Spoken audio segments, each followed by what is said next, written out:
Hey yo, it's your boy Agent Albatross here again with the Cypher Unlimited crew, and we have our usual suspects. We have Spigs, or Anthony if you want to call him by his government name, and we also have Dean, or Alpha Dean here. And Dean, what are we here for today? We're here with Aser and Megan Tolentino, the founders of the Amber Clave and the Redacted Files podcast, and prolific advocates of the Cypher-Creator Program. And so, Amber, Aser, what do you have to say for yourselves? Well, hi. Thanks for having us. And I said Amber, I meant Megan. So that's okay. It's a good name. There's a lot of Amber in the Ninth World, which is why we went with Amber Clave for the name of our show. Nice. Awesome. Which is first off, both your shows are excellent, and we highly recommend if anyone hasn't listened to either one of those two podcasts, they should. So first, I want to say welcome to the show, guys. We're so happy to have you here. But can you explain to us and our viewers who may not know the difference between the Amber Clave and the Redacted Files podcast? What is the difference between the two? Okay, so the Redacted Files is a podcast that's been around for almost 5 years now. Wow. I believe we released episode 228 or 229, something like that, last Sunday. And we started off by playing just a couple of games that we thought would be fun to share with a bunch of friends online. And eventually what ended up happening was we said, hey, why don't we try this other game or this other game? And Megan said she wanted to run a Numenera campaign, and something that we sort of picked up and would record now and again, and thought we'd release maybe an episode or two a month, became something that comes out every week, and has been going strong now for a good long while, longer than we expected. Yeah. And so the Amber Clave sort of spun off of TRF because I really love Numenera. It's the first thing that I ran for TRF, and the campaign we did on there is about 30 episodes long. It's called Mysteries of the Ninth World.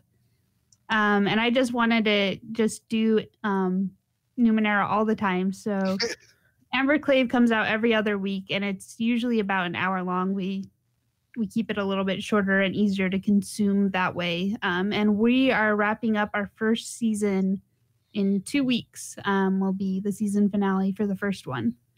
Nice. Awesome. How many episodes of Amber Clave have you guys? We just released episode 21 today. Oh, awesome. And we have a couple like interstitial episodes with Darcy came on to play with us. Hey, awesome. Darcy's good people. Yeah. And yeah, so that'll get us rolling to our next question, which is since this is a Cypher System show, can you guys tell us some advantages to streaming and recording Cypher System actual plays as opposed to other systems? Well, there are so many. Why don't we just start with what I consider to be the best one, and that is that it is dead simple to run without any prep, or in the event that you prepped a whole lot, in the event your players decide to give your plot the finger and wander off in a random direction. All the things we like. Which is every gaming group I've ever met. Yeah, exactly. Yeah, so you don't want to go into the dungeon of certain doom, all right? So, well, you're going to stay in the mansion of certain death. So, congratulations. All I need to do is reskin a couple of things, and I've got levels and abilities. I'll just move them around a bit, and we're good to go. Yeah. It's a game that it very much encourages theater of the mind and allows you to just sort of plumb the dark depths of your imagination. Or on the other hand, if you want to go with a bit more something that's has more visual appeal, you can bring in miniatures if you want and sort of spice things up. But it's a very flexible system. It doesn't really constrain you in very many ways, if at all, and just encourages you and your players to create a world that people can sink their teeth into. I think a lot of people have a hard time initially with the levels, like the three step levels that go up. But I think that's one of the things that makes it the easiest for running on a podcast or a stream, because I'm not spending my time digging through a book, looking up a stat block, like how many HP this guy has and what's the difficulty and all that stuff. It's really easy to just on the fly be like, okay, this is a level 4 adversary. I know that's a good level for you guys to get hit by at this point, and it's going to do what I want. And it's just easy on the fly to come up with stuff instead of spending all your time on your stream looking through a book. Nice. Which is no fun for anyone. Yeah, that flexibility of doing stuff on the fly is easily the strongest selling point for doing things like streaming or podcasts or whatever have you. Yeah. He's talking about podcasts and streaming. So you guys got any advice for like anybody out there who would, thinking about getting into the podcast, the streaming world? Don't expect to get rich. In That's fact, solid. plan on getting poorer. Oh, wow. Okay, Acer, I love your answers. Acer's getting ready to start being one of my new favorite people. Realistically, though, I mean, come up with a plan that works with what you want to achieve and what you are willing to put up with on a regular basis for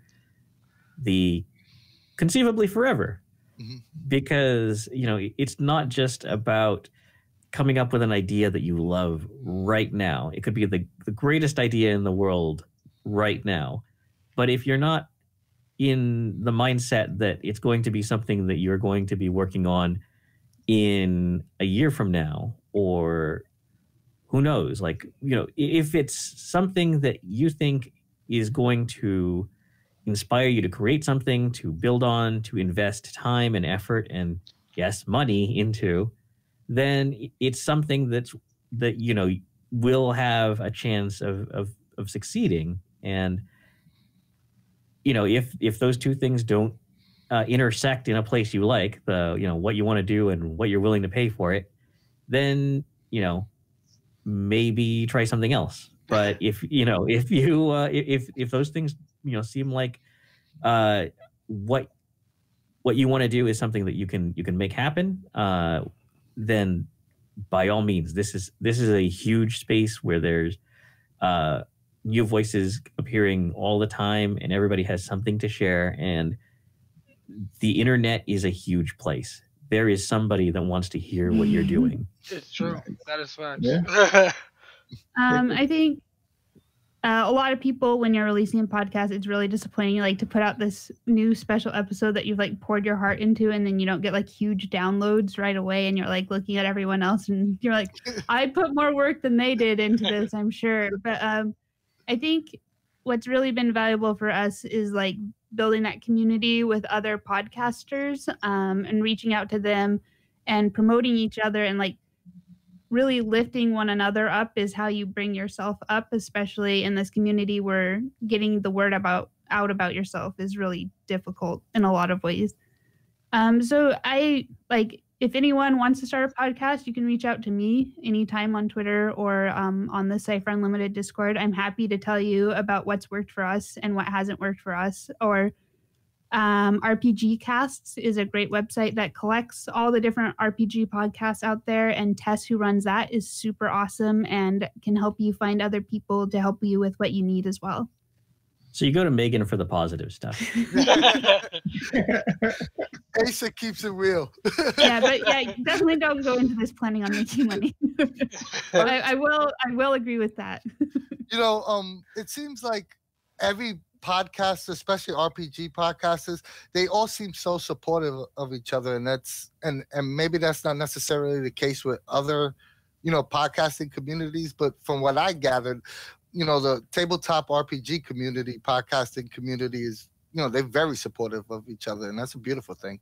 Yeah, I've had nothing but positive experiences with everyone. So everyone's really great and friendly and awesome. Since you have so many episodes with redacted files, I guess I'll like steer this question towards that. But what's your creative process when deciding to start a new adventure or a new, you know, you want to do a new system, and how do you normally recruit players? So the secret to the process is that there isn't one. So a lot of our games come from one of us turning to the other and going, I have a terrible idea. Or now that we have an established group of players that we draw from, so-and-so will hate this. We're going to recruit them. I'm emailing them right now. And so, you know, it's just, we have this, you know, like I said, if you're coming up with an idea and it sounds really, really funny to you or really, really heartbreaking, there's somebody that wants to hear that somewhere out there. So go ahead and make it. And that's, you know, that's been the philosophy for a lot of our games. It's, you know, I think this one system would be great at this, or, you know, like we see something often during a DrivthruRPG sale where it's like, hey, you know, this might be good if, and, you know, the sort of idea of like plot structure or story hook and a possible group of players that might be interested in that comes together, and we just send out an email or tweet about it, and or now, you know, with Discord, we'll post and go, hey, who wants to try this? And if enough people want to try it, then we, you know, we have an episode. That's one of the ways we initially grew our show, was being like, hey, do you want to come on our podcast? And then we're like, okay, they might listen to us now if they're on the show, right? So we share it with their friends if they're on the show with us. So we've had, I think, around 30 or 40 people on the Redacted files, because we're just always trying to grab people in and getting them to play with us. And that's led to some really great groups and people that we dragged into systems that maybe they weren't excited about. But hopefully we've all had fun in the end. Hopefully us soon. You're going to get to see you guys on. Yeah, you guys should come on sometime. We'll run Cypher, or we'll run something else that you're like, I have a vague interest in playing that, and we'll be like, oh, it's on our list. Because I just checked, there are 32 games on our list of things we want to try soon. Whoops. Do you have Torg on the list? Torg is not on the list. We'll have to add it. 33. 33. I'll even run it for you. Oh, there we go. See? Then we don't even have to do all the extra work of prepping it. Boom, episode ready. I love Torg. Been playing it since the original. So, But yeah, now that we're talking about playing games and such, and you guys have produced many adventures and supplements for games, such as like fantasy ancestries, What Lives Must Feed, No Safe Place, and A Cold and Distant Hunger, to name just a couple of them. How did you guys get started as content creators? I think it was mostly we started for the games we wrote for Gen Con. So my first Gen Con Numenera scenario, I wrote up and I put a lot of work into it. But then, you know, you can't publish a Numenera thing. So I submitted it to Cypher-Caster. And it was just like really cool to see my scenario show up in Cypher-Caster. And then we're like, well, we could just start writing stuff and releasing it with our friends that we go to Gen Con with, which are Mike and Matt Goldrich. They run the MAMS Gaming premier gaming group at Gen Con. So we started Peculiar Books with them and started self-publishing things like Fantasy Ancestries and What Lives Must Feed are with them. Mike wrote the Modern Types, which is sort of taking all the types and turning them into modern things like a soldier and a professor for your modern Cypher games. And just taking what we really wanted to see in Cypher and putting it out there for everyone else to use too. good stuff. Yeah, thank you for that. Yeah. And yes, I love that. That's like, you know, one of the coolest things. So, hold on, shameless plug. You know, we're gonna have Cypher-Caster on next week for an interview. Yeah. No, Cypher-Caster is really great. We both written stuff for them, and it's really cool to be able to, like, because I can't release Numenera stuff without the license. I'm like finally getting it published somewhere. Yeah, definitely check them out. You know, both as a source content, and as a way to sort of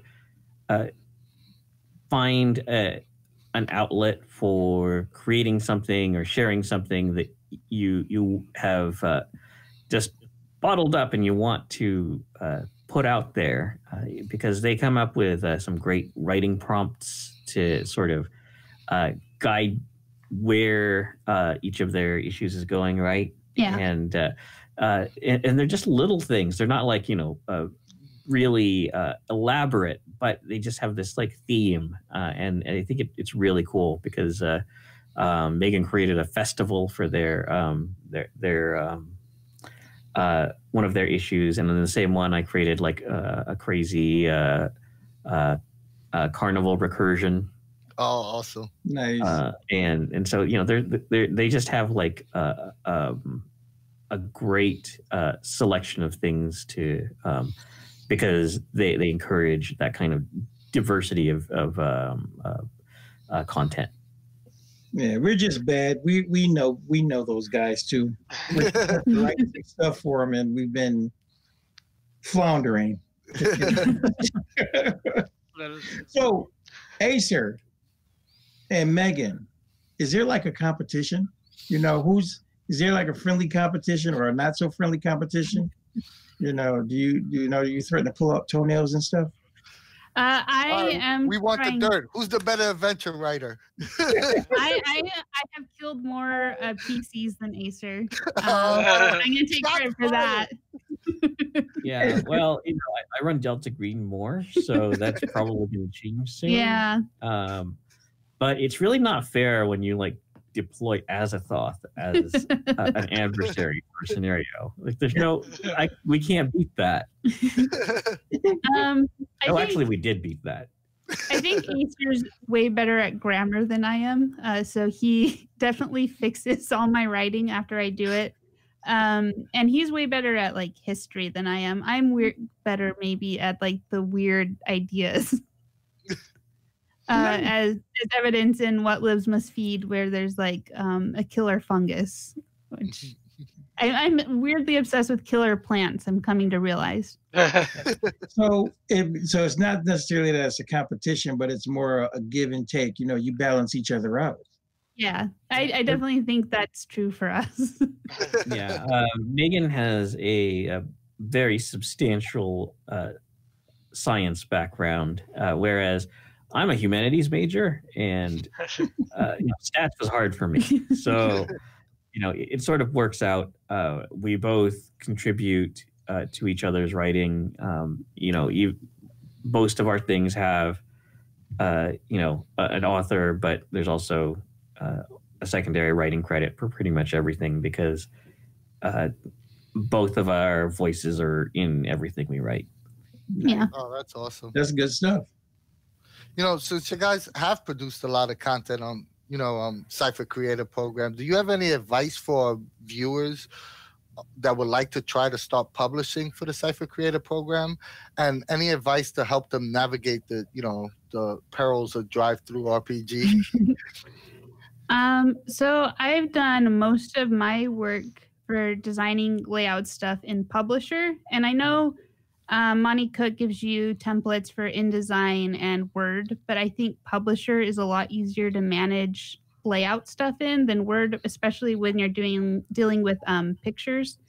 And if you have Word, if you have Office 365, you probably have Publisher. I recently, as of this last week, started trying to play around with InDesign, and it's a little different, harder to figure out for me, but I'm sure I'll get there. But I recommend trying out Publisher if you haven't tried that. And I also recommend going to unsplash.com they have a ton of really gorgeous free pictures on there that you can use as your art. And so that's a really great way to get your art without having to worry about a huge art budget, because art really helps a lot. I spent a lot of money on art for Fantasy Ancestries that we haven't quite earned back yet. Which is fine because I'm really proud of that and how it looks. And the cover was made by a friend of ours named Hugo, and I love the cover. And so that's all really great. But Unsplash is really great for free art. And just like looking around at what other people are doing, and seeing like how they're laying it out. I've been paying a lot more attention to the layout of like other books that I buy to figure out like what people are doing that looks nice instead of me trying to figure out, because like Acer said, I have a science background, definitely not an art one. Definitely look at other people's layouts and see what works for you. There are things that you probably don't appreciate when you're digesting new content, but some designs really help channel you to important stuff, whereas others will succeed at hiding information from you as though, you know, it was a state secret. Nice. All right. So guys, so you guys do all your editing and layouts yourself, is totally in-house? Yeah. Nice. So you can see maybe a progression as you go through our older content to our newer content as I'm figuring this out. Oh, awesome. It's always nice to see that progress. Yeah. absolutely. That's, you know, and, you know, that's inspiration for those of us who, you know, are starting to get out here and do the same thing, you know. Definitely inspiration for me. So. And you definitely see the milestone where, you know, this is where we started to afford art, and this is where we subscribed to InDesign, and this is where we paid for an InDesign course. And, you know, we can go up from here, and you know, there's always room for improvement, but you know, it's always also good to bear in mind that like you got to start somewhere, and you know, if that's, you know, stock art or all public domain art, but you know, you feel good about the thing you wrote, then that's all that matters. And you get out there, you share it, and you listen to what people say about it. Oh yeah, and that's the other thing. If you know, if you're just starting out, don't be afraid to give stuff away. Hey, you saw us at Gen Con giving away T-shirts and buttons. Yeah. You know, get the word out there. Make sure people know who you are, and listen to what they say when they get a look at what you've got, because you know, there's always value in hearing what people have to say. And again, I've been working for myself, accumulating a list of places to get free art. So if you want that sort of information, reach out to me and I will share it. And also questions about drive-through, as much as I can help, I'm happy to help. We've at least put stuff up there and earned money, so I have that much expertise to share. Absolutely, it's awesome. And so yeah, let's just keep it rolling here. So Acer, you have a lot of experience as a player and a GM with a disability. Can you tell us a bit about your experience and what people should know if there's a player with a disability at their table? Like, what tools do you find valuable when gaming with new players or someone new? All right, so there are a couple of tools that I personally use. I am visually impaired to the point where I have no usable vision. I have some light perception, and that's just enough to get me in trouble and to annoy me when it's really bright out. Usually what I do is I read everything electronically. So having access to character sheets and that sort of thing in a digital format helps me. Taking a step back, I think it's important to note that a lot of people will have disabilities that are not as apparent as mine. So generally speaking, I think the best approach is to check in with your players and see if there's anything that you can do to help their experience. You know, and that could be something that, you know, they might want to talk to you in private about, or, you know, they might feel comfortable, you know, talking to the group. But generally speaking, just reach out to people, and, you know, not in terms of just disability, but in terms of, you know, anything about their experience that, you know, you can do to help make things smoother and more enjoyable for them. There are a number of tools out there or guides out there for making content more accessible. That's sort of outside the scope of what we're talking about. But I use Braille dice or dice rolling apps.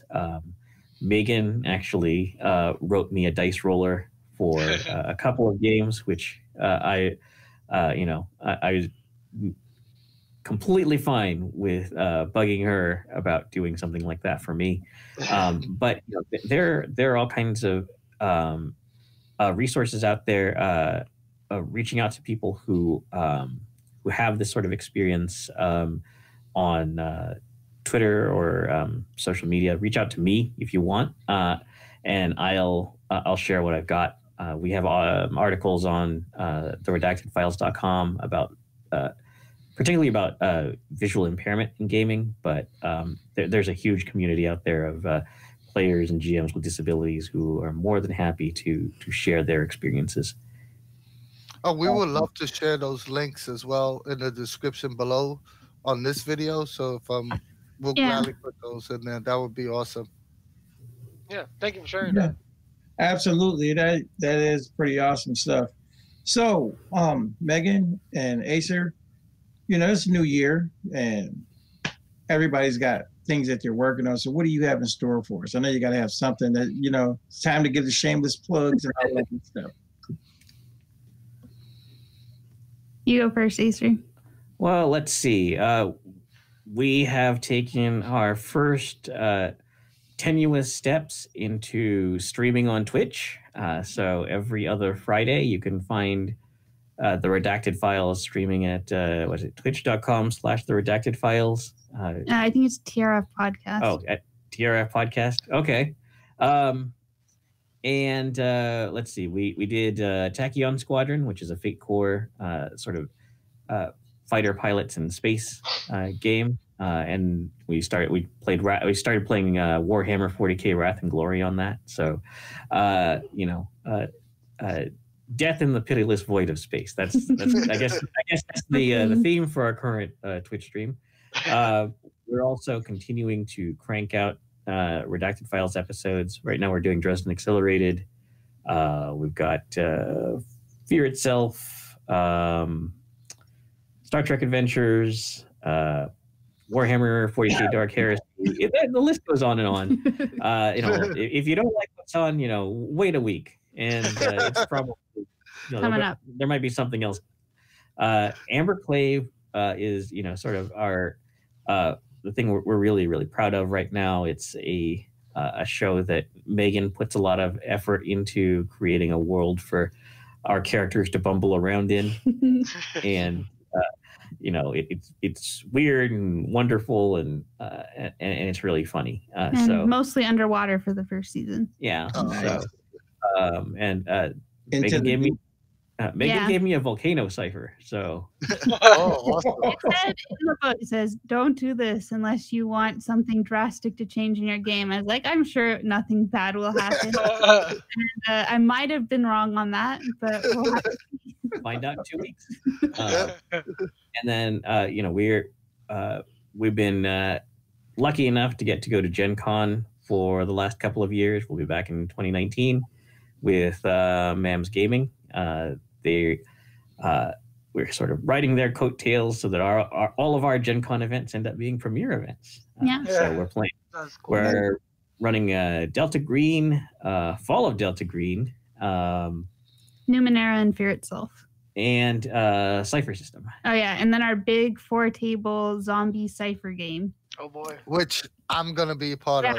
But, now I'm gonna do my best to be in that one. That just sounds great. Sadly, that will not be a Gen if anyone knows me, I'm a zombie freak, so I'm definitely gonna be a part of that. Yeah, no, we've done these 4-table games the last couple of years. We did Numenera. No, wait, we did the Strange first, and each table was a different recursion. So whenever you went between recursions, you had to move to a different table. And then we did Numenera. We did Cypher last year, which was a big Amazon Prime joke. And this year it's going to be zombies. Nice. Awesome. At Gen Con. Pencil me in. Yep. We'll save you a spot. Yeah. Yeah. And then we're also working on releasing stuff. So Peculiar Books is planning on releasing one Cypher scenario a month this year. We'll see how that goes. Acer has one called The 13th Floor, which is a horror scenario or survival horror scenario, I guess, that should be coming out this month. Nice. Last month was my What Lives Must Feed, which is a biological horror scenario. Eventually we'll get away from horror, I hope. Well, not really. I love horror, but we will diversify a bit, maybe. But we're hoping one scenario a month this year, and then maybe put together a compendium at the end of the year. But we'll see how that goes with life getting in the way. Nice. Oh, that's awesome. All right. Well, I was gonna say we're gonna lead into our rapid fire questions. oh yeah, that's what I was gonna tell them. Yeah. If we like you to guys- use our friends on here, our guests. So we're gonna use you with rapid fire questions. Okay, all right, you guys ready?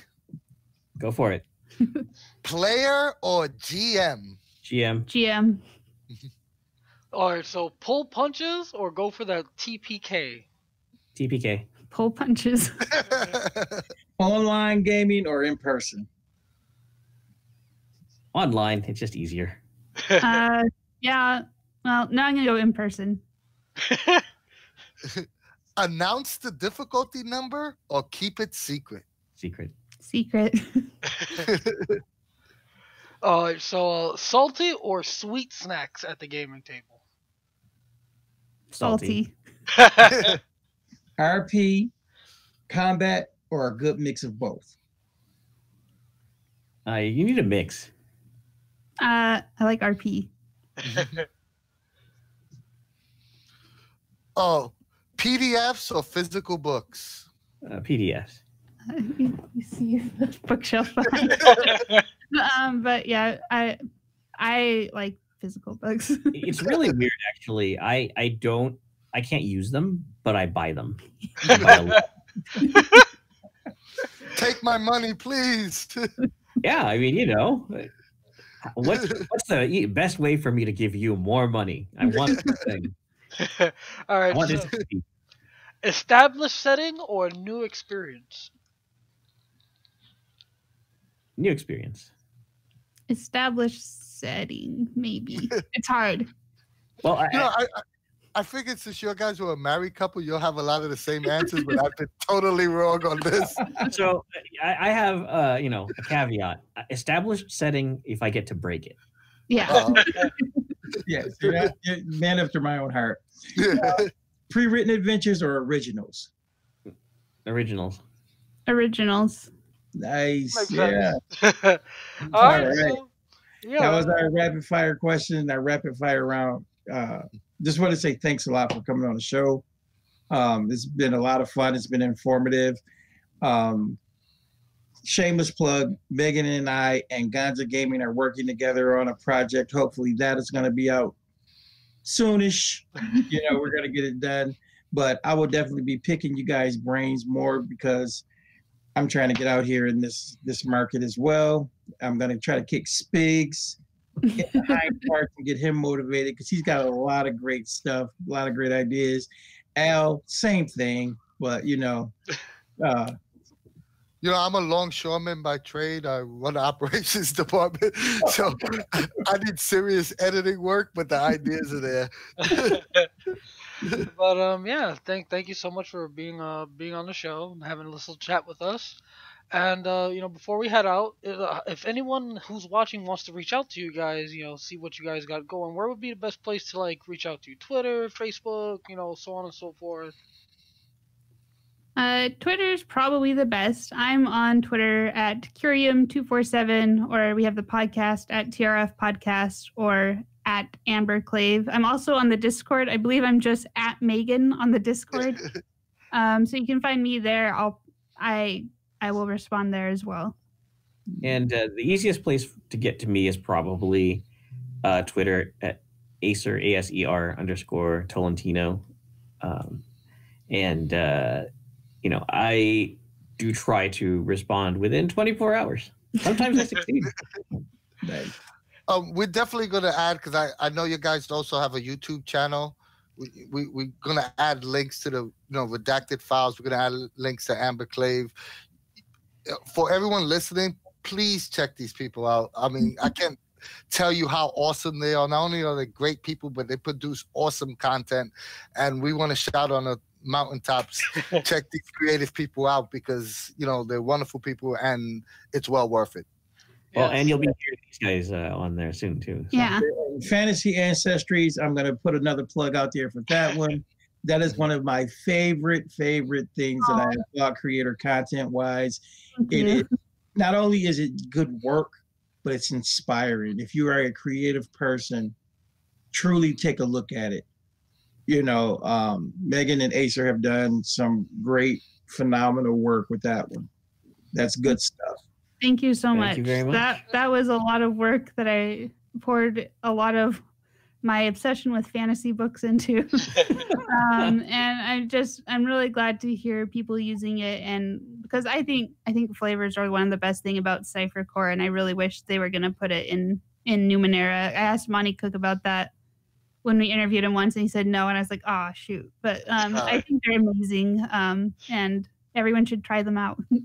Most definitely. Yes, absolutely. But yeah, so again, thank you all for watching. Thank you, Megan and Acer, for being on. And keep an eye out for the Cypher Unlimited guys on their podcast at some point, because we will be there.